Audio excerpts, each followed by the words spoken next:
I want to watch the baseball game, but the fence is too high. All I can do is peek through the holes in the wall. You can't see everything that's going on, kind of like in your life.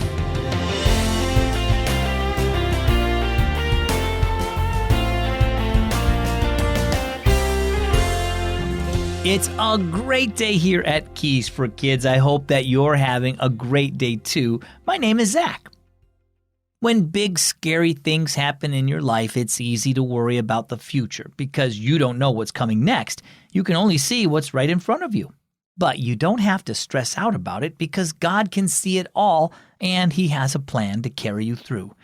It's hard, but take the advice of Psalm 27:14, which says, "Wait for the Lord, be strong, and take heart."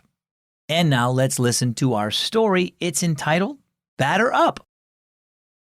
Every day after work, Dad would walk to Spencer's school, and together they'd walk home past the city baseball park.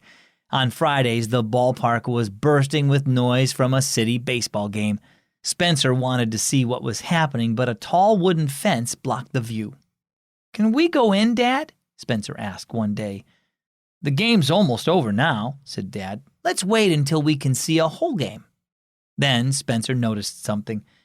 "I can see second base through this knothole." From another knothole, he could see third base. "But now I can't see second base anymore. No fair." Then Dad said, "There's a bigger knothole up ahead. Go check it out." Spencer ran to it. "Dad, the batter just made it to second base." "Can you see home plate?" "No," Spencer said, disappointed. "I can still only see part of the action." "Knotholes are like that," Dad said. "When I was a kid, your grandpa used to tell me that life is like a knothole." Spencer made a face. "What does that mean?" "It means we can only see what's right in front of us, even though we may wish we could see more. Like during the pandemic when my company shut down, I was worried, but I didn't need to be because God could see what lay ahead." "So it's like God sees the ball game from inside the ballpark," said Spencer. "Yes, but even better than that, because He already knows how it will end. God had a better job waiting for me, but more importantly, He promises to make everything better one day. Jesus died and rose again so we could live with Him forever in a world free of sin and death." As they continued walking, Dad said, "Hey, next Friday I get off work early. I'll buy tickets and we can actually go to the game." Waiting a whole week was hard for Spencer, but when the day came, it was just like Dad promised. They saw the game from beginning to end, from good seats as they feasted on hot dogs. "Was it worth the wait?" Dad asked. "Totally. Tonight we had God's view, sort of." Dad laughed. "That's right. And one day we'll have the best seats in heaven's ballpark. No waiting, no charge."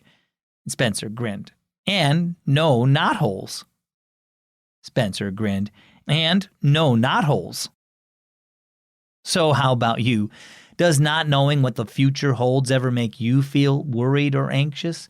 We all feel that way sometimes, but God alone knows the future. Our job is to trust Him. Jesus promises to help us through any difficulties we face and to one day make everything right. His plans for us are good.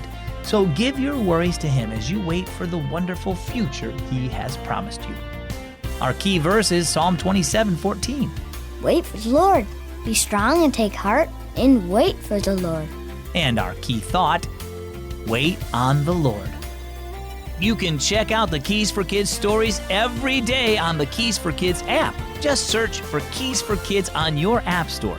You can also listen to music made just for you on Keys for Kids Radio and discover more stories like Down Gilead Lane and Red Rock Mysteries. Just search your app store for Keys for Kids.